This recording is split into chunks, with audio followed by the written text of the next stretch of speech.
Naskah pelantikan. Bismillahirrahmanirrahim.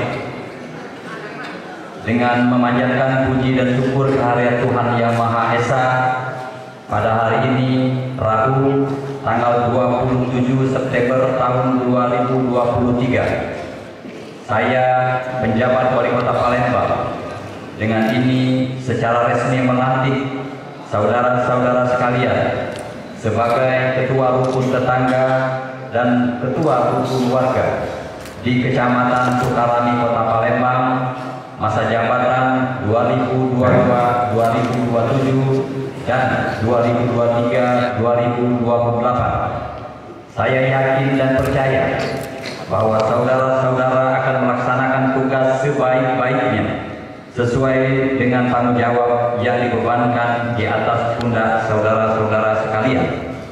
Semoga Tuhan Yang Maha Esa selalu memberikan rahmat kepada kita semua. Amin ya robbal alamin.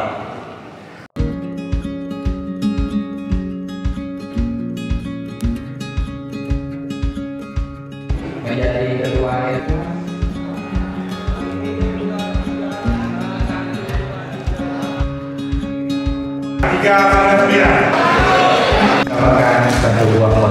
Baik, sekarang kita mau